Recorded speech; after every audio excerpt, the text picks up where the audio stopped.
As the Syrian army retakes most of Aleppo, civilians are led from the conflict zone through humanitarian corridors. Almost 80,000 are now in safe areas. Many had spent years in militant-controlled districts against their will. The Russian military is closely monitoring activity in Aleppo. These are the latest pictures of that area.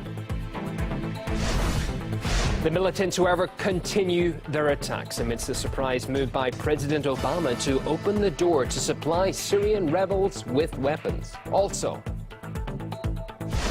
for the first time at a large scale, it brings so many countries. It's not the interest of Saudi Arabia at the expense of Russia or vice versa. We all benefit together. RT speaks exclusively with Saudi Arabia's energy minister about the landmark deal that sees OPEC and non-cartel members cut oil production for the first time in more than a decade. And Moscow describes the latest international report into doping in Russian sport as out of date and denies allegations of state sponsorship as the final part of the McLaren inquiry is published this week.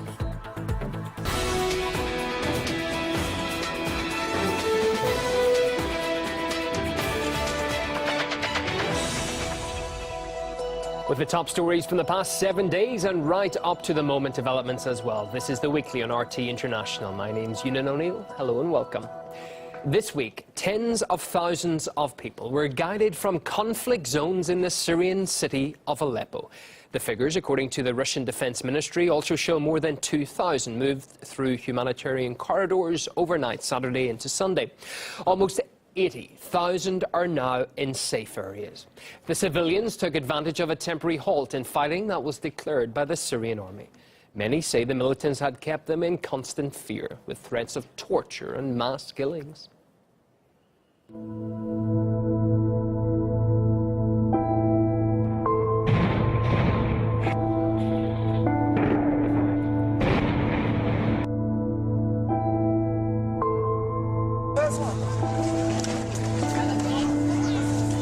I can't explain my feelings.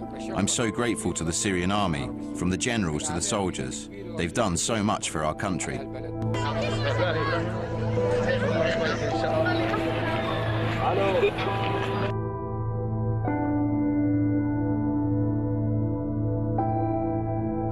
We are from Old Aleppo.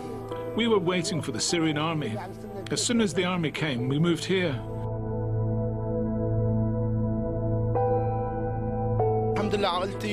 My family tried to escape, but the militants stopped them. The militants have been shelling ordinary people, preventing them from leaving.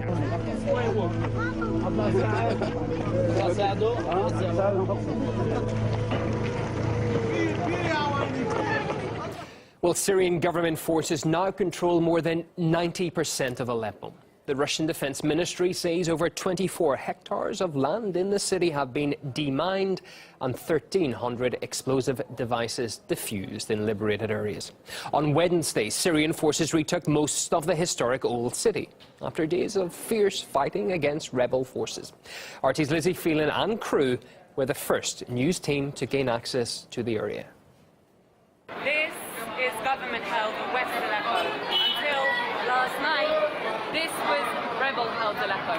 Since this morning, as the people from the city have been receiving the news that new areas have come under the control of the Syrian army in Old Aleppo, they've been arriving here. Some of them haven't seen their relatives living on that side for over 4 years. There's obviously a lot of emotion here.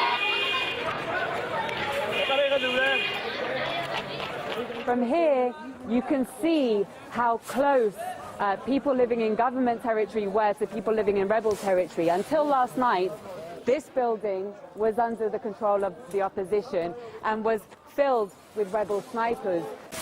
This building used to be used before the war to make bread, but rebels for the last 4 years have been using it to make and store weapons. In this room, a row of unused mortars lined up. Out here, 2 of the launchers that would be used to fire those mortars, the army telling us, on the West Aleppo neighborhoods of Suleimaniya and Militan. And behind, iron pipes scattered everywhere that rebel fighters were using to produce these launchers. These streets are lined with these launchers. The army telling us over there there's another weapons-making factory, but we're staying on this side of the road because they're worried that some of those buildings over there are booby traps and they haven't yet been cleared by Syrian army engineers. This is the Tengah area, only retaken just last night by pro-government forces. It's still extremely dangerous. There's snipers on the other side. These buses were put here by rebel forces as a barricade separating their territory from government-held territory. Injured civilians being evacuated now from the old city. It's absolutely chaos here. We're leaving now because the elite unit from the Syrian army, the Tiger forces, are arriving to secure this front line and continue the advance into the old city. Well, as government control is increasingly re-established in eastern Aleppo, families who've been separated for years are now being reunited. I feel like it's Eid. With the power of the Syrian army, we have victory. After 5 years, I'm with my family. I'm so happy. This is the first time I've seen him. I never knew them before. Before, he only had 3 kids. Now he has 5. Only strong men have a good chance of escaping rebel areas. It's especially difficult for families. When you have kids, they don't allow you to leave. 4 years ago, he couldn't escape, but I did. He was stuck there, and thanks to God, we are reunited now. Well, while civilians are being helped out of Aleppo through humanitarian corridors organised by Moscow and Damascus, Western officials gathered in Paris for a meeting of the so-called Friends of Syria group. Some there criticised the motives behind liberating the city from militants. The battle in Aleppo is not about fighting terrorism, but about eradicating any political opposition. The actual battle against terrorism is not what's happening in Aleppo, it's what's happening in Mosul and Raqqa. The presence of al-Nusra fighters can't be the justification for the total destruction of the city. And it seems to me that the regime and Russia have a fundamental responsibility here, that if they are trying to effect a genuine transition and a genuine reach to get to the talks in Geneva, and a genuine sort of cessation of hostilities to permit people to move, they need to provide guarantees and allow guarantees to be put in place that make certain that people are not marching into a massacre. Well, in regard to such reaction, analysts watching developments say some Western politicians are worried they'll now lose face after the successful operation in Aleppo.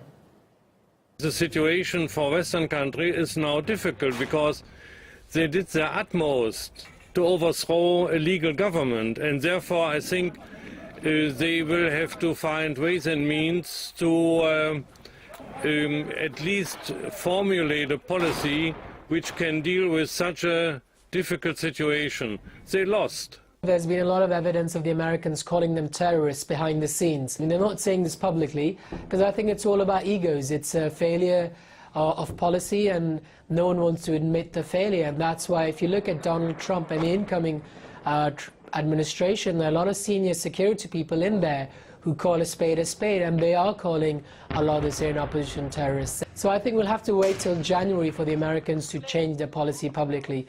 Behind the scenes, I think the Americans agree with the Russians. They just can't say it publicly because it's all about egos and a loss of face, which they can't handle at the moment.